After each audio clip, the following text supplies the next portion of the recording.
shape of our body,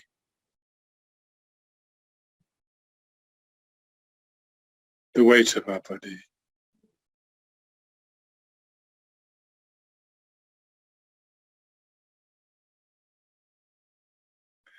And the inner landscape of our body.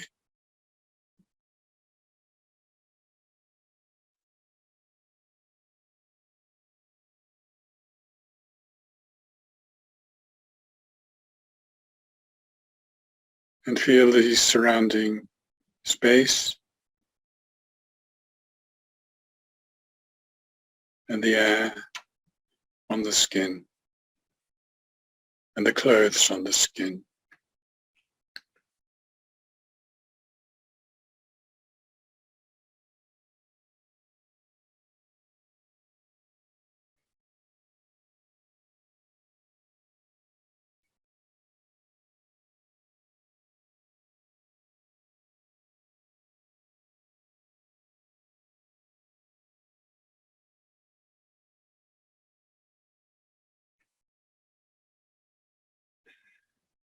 And feel the tension depart from, for instance, the eye sockets,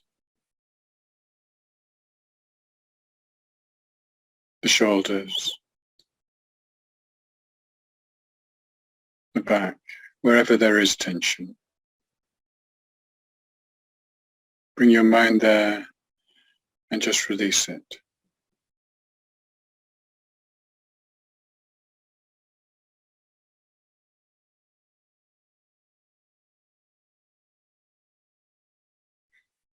And since that tension is bottled up energy, it has to disperse. And then it can leave the body either through the pores of the skin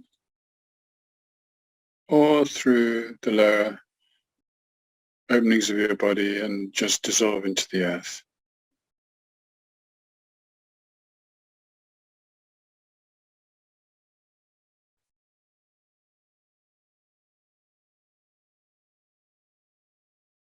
And you're still sitting here and your mind is still with your body.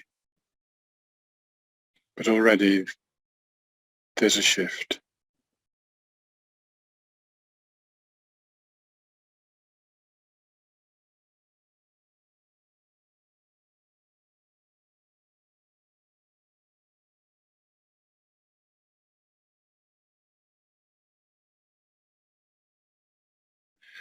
And the meditation on the breath simply takes this shift or change, or we could even call it a transformation.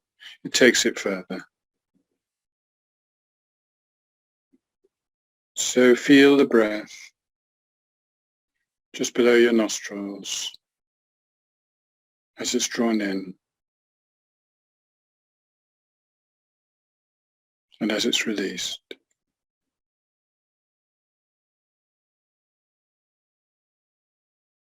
Feel it coming through the upper passage at the top of the nose, down the windpipe, into the lungs, and being released.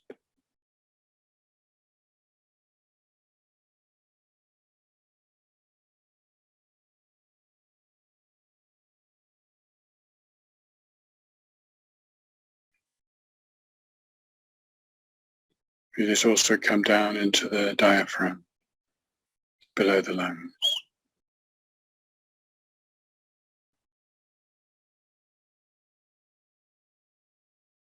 And the rib cage rises and falls with the breath.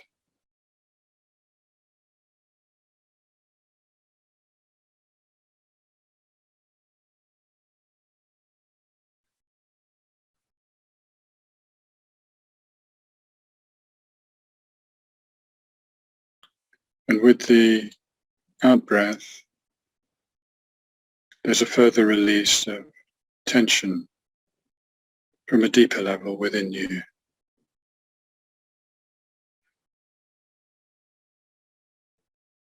Feel that tension depart from your chest and from your belly.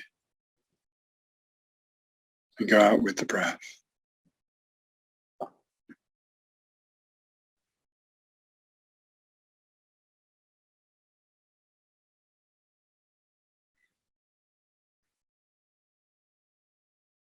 Don't become over relaxed and floppy.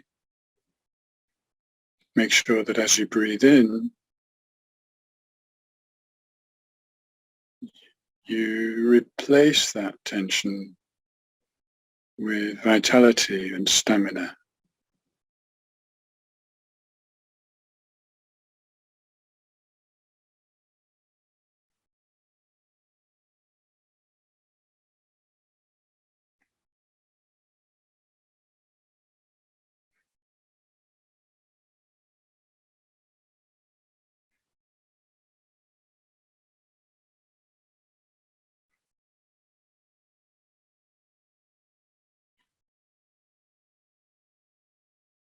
It's just 6 days till the winter solstice, the shortest day of the year,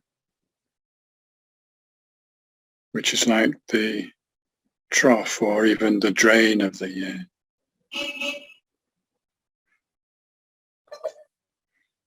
Just as we release the tension as we breathe out,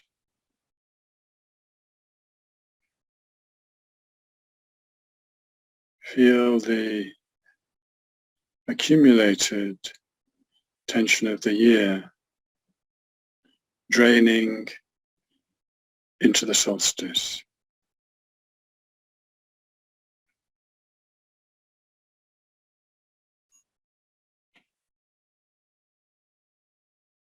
Preparing you for the upturn after the solstice, which is a little bit like the in-breath.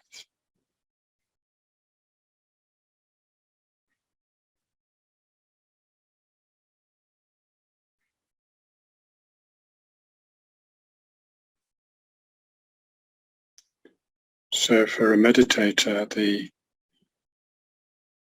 the seasons and the year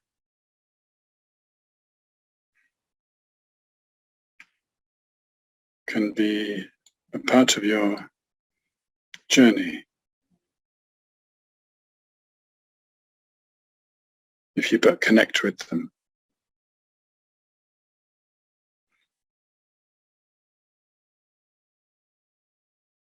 The zenith at the summer solstice and the nadir at the winter solstice.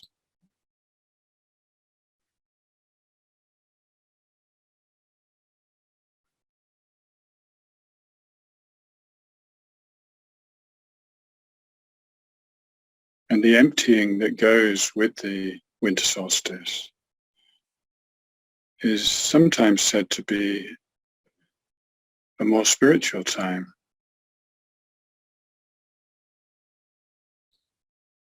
because it creates a space for new things to emerge.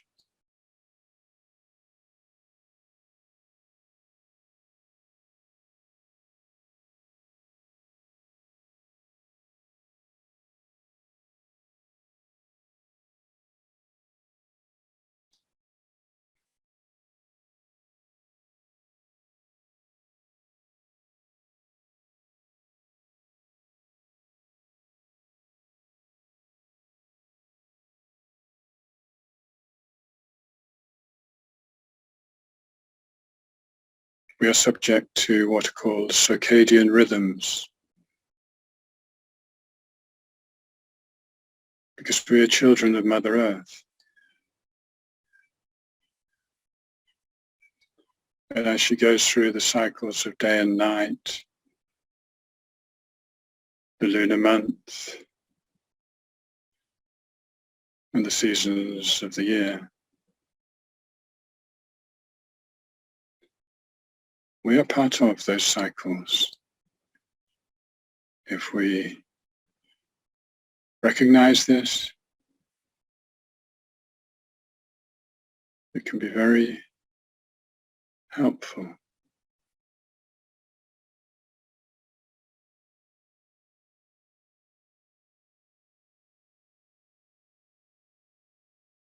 So come back to the breath. I've talked a little bit too much.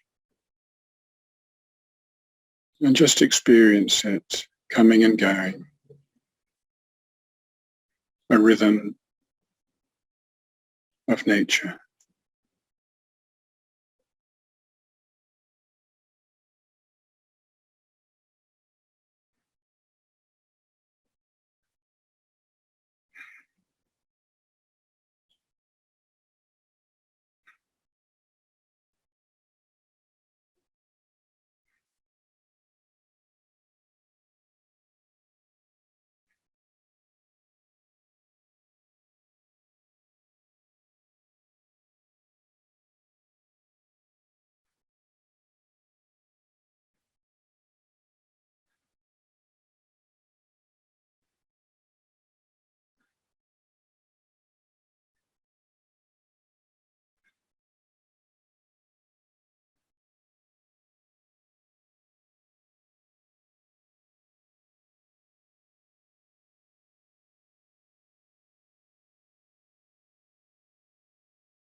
The nadir of the breath is when it's all emptied out into the space in front of you. You then refill and reach the zenith before you begin the out-breath.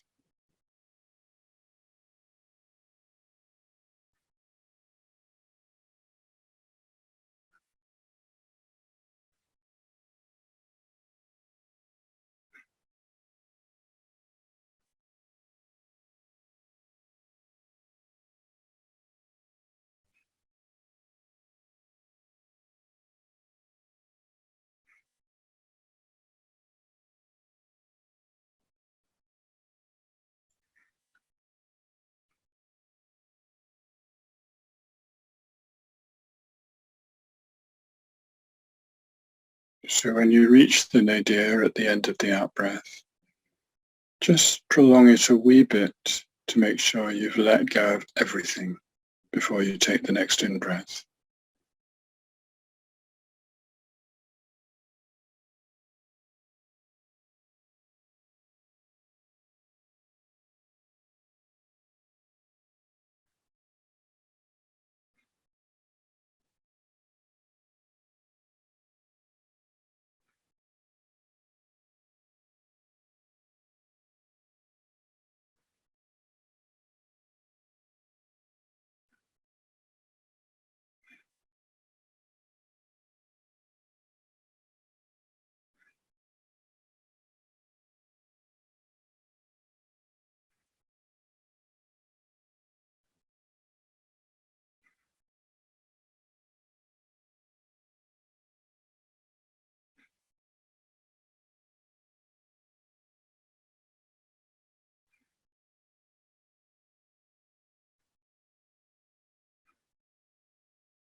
And as you reach that end point of the out-breath, be aware of the space that you've created, a space which has the potential for renewal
The leaves of the old year have fallen from the trees.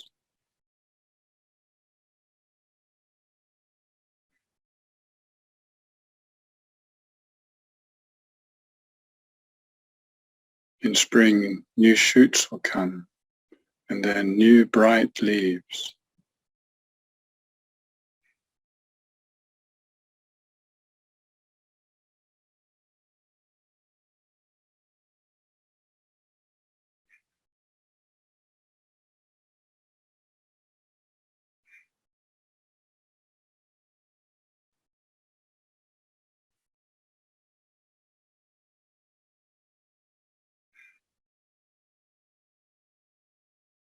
Like the trees, we are children of Mother Earth, not separate, rooted where we are.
Just a short break to stretch and move around, change posture if you need.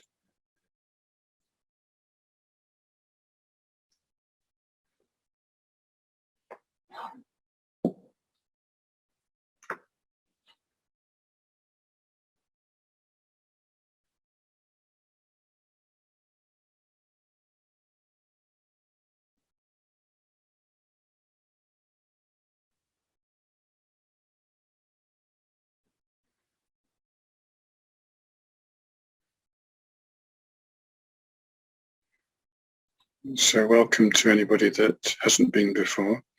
The second meditation is on a different topic each week, and we're going through a series which are to do with relationship and particularly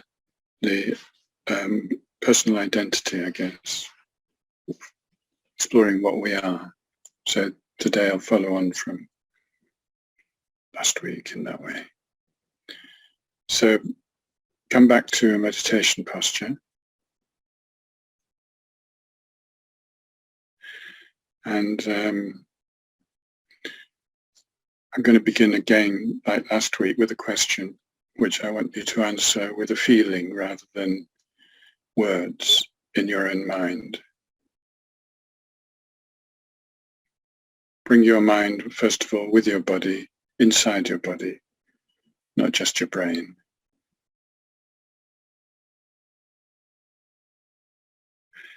And the question is, who or what is sitting here? and answer with a feeling, not words. Who or what is sitting here?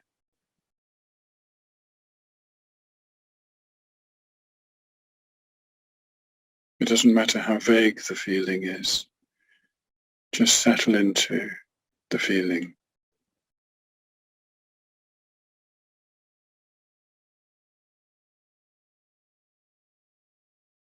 The feeling of being what you are. Even if you don't really know what that is.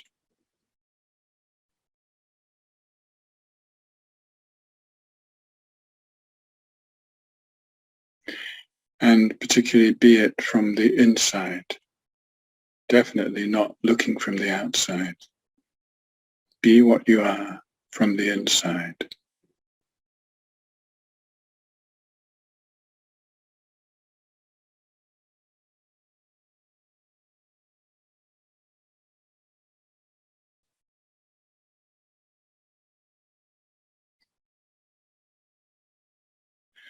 So today we're going to explore what is the meaning of experience.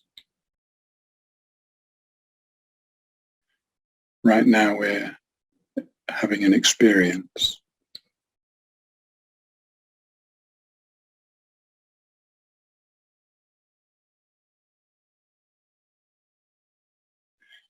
In fact, we could almost say our whole being is a series of experiences.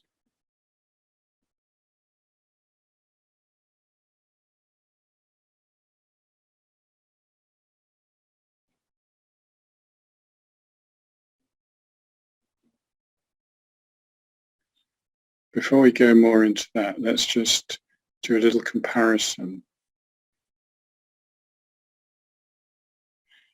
Does a chair have experiences?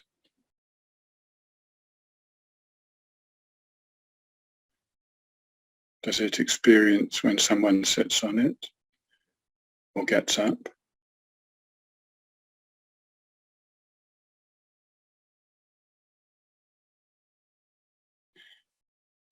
There's going to be a series of questions like this, and you don't have to know the answer. In fact, it might be quite hard to know the answer.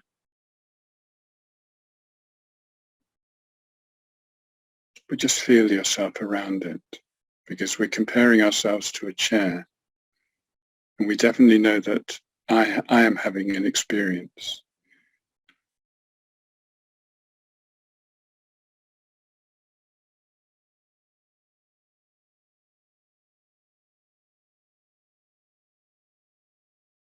Does a tree have an experience?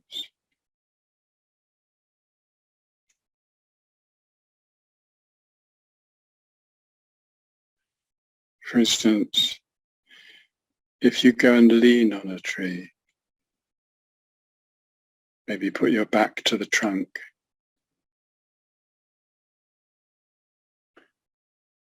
does the tree feel your presence?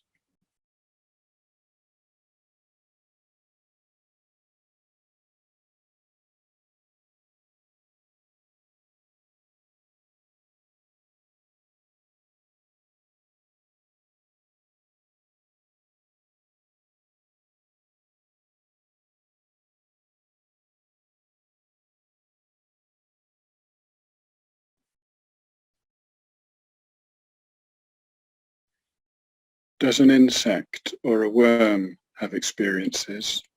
For instance, if you touch it,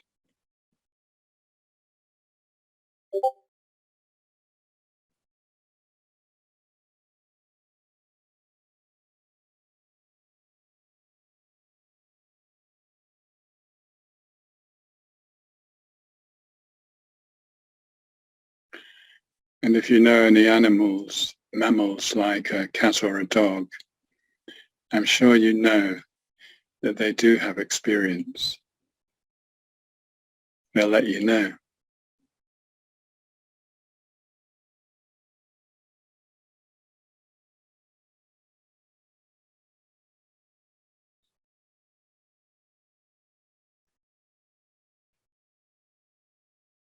So experience is something that we feel from within, but it can be very much to do with contact with what is outside.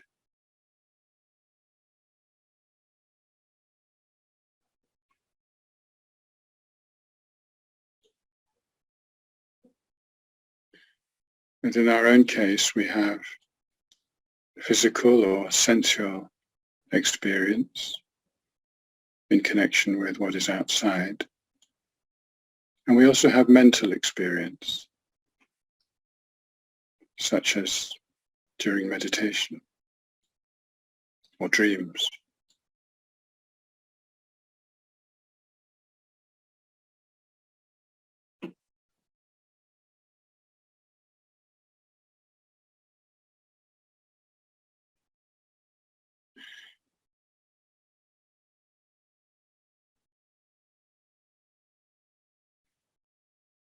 And we connect with the outside through our five senses. We see visual forms with our eyes and visual cortex and so forth. They have shape and color. And we can observe them when they move.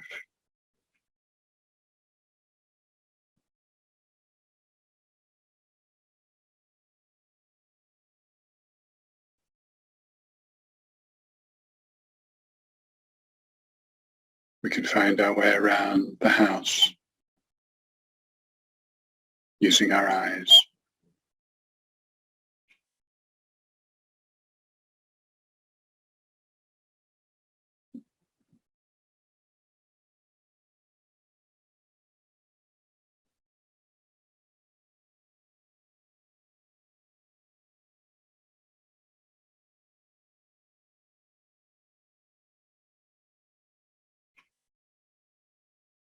We can read people's faces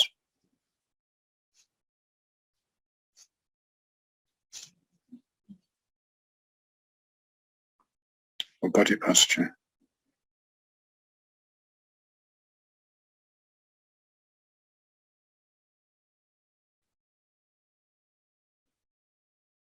We can read words on pages.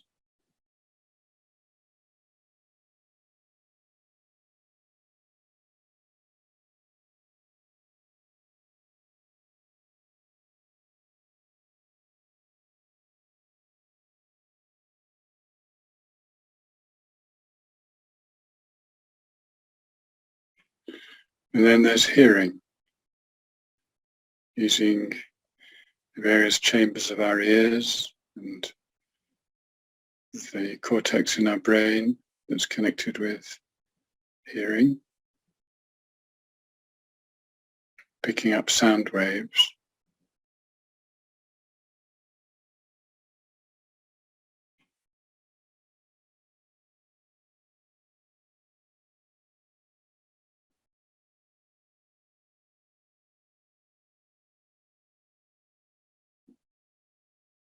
We can hear music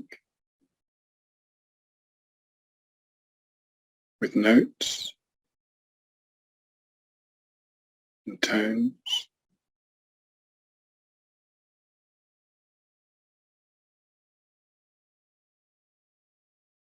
And we can hear voices,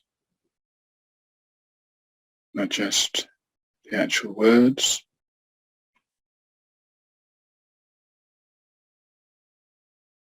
but the tones of the voices.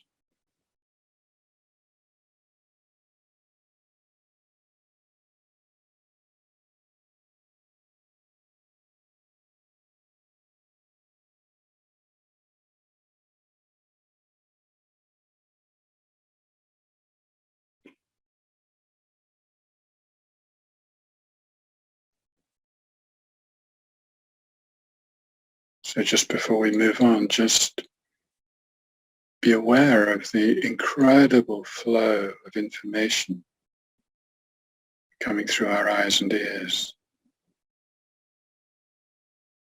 every day.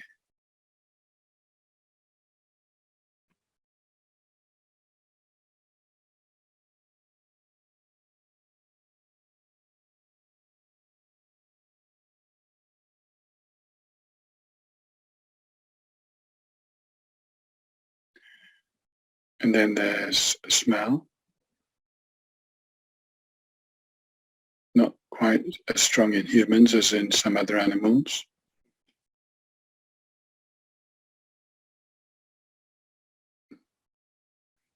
But we know beautiful smells, and we know repellent smells.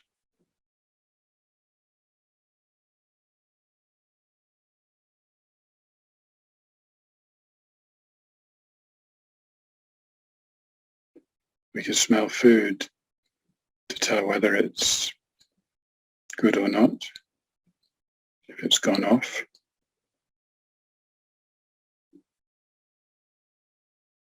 And so on.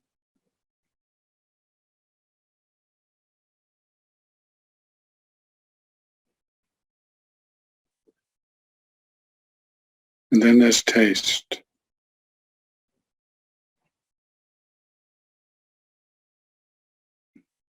It can be a source of incredible pleasure.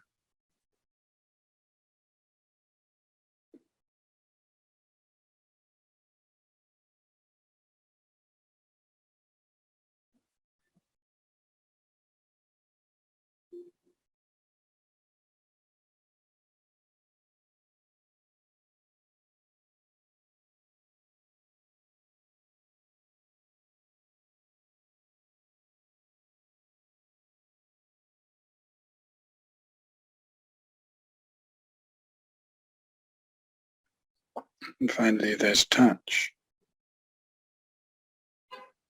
Right now, we can experience touch.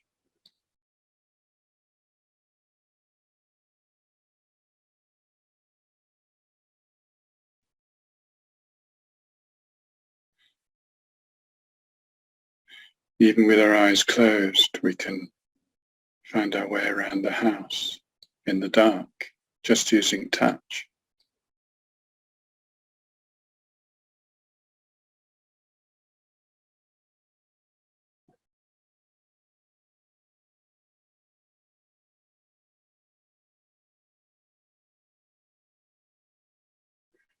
Think of the experience of walking barefoot on different kinds of surfaces.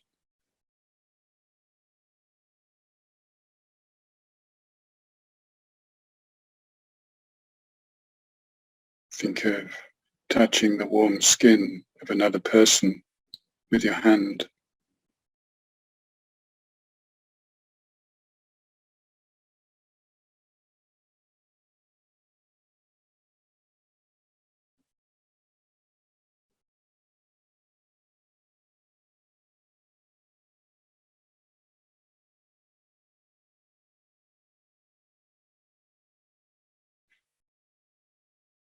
And of course, there's internal touch.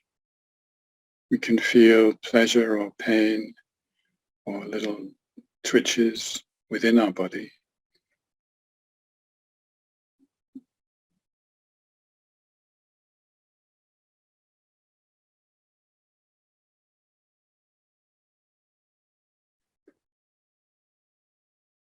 And if we come inside now,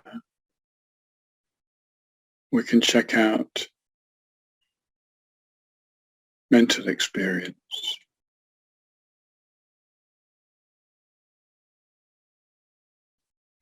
In meditation, you can somewhat remove or withdraw from the senses.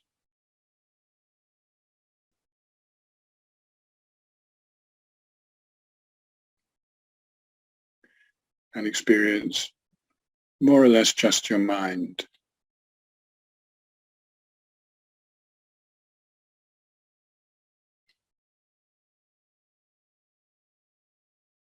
And your mind interprets whatever comes in, such as these words that I'm speaking.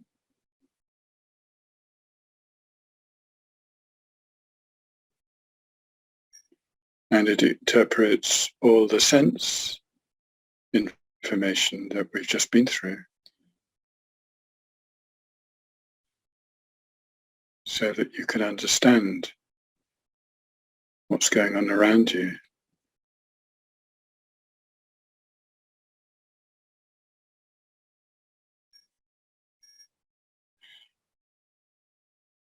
But there's also a life of the mind beyond the senses.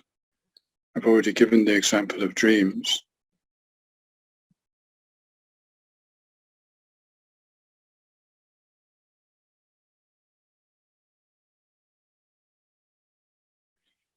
And in meditation, it's possible to go into purely mental experience.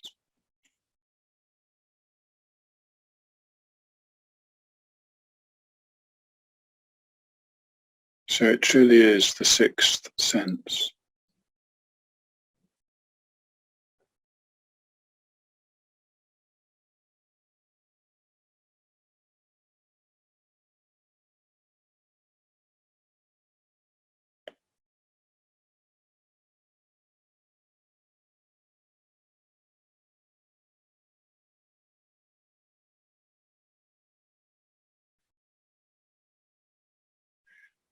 So let go of the thoughts triggered by my words and just come back to the feeling, but based on the journey we've just taken. The feeling associated with the question, who or what is sitting here?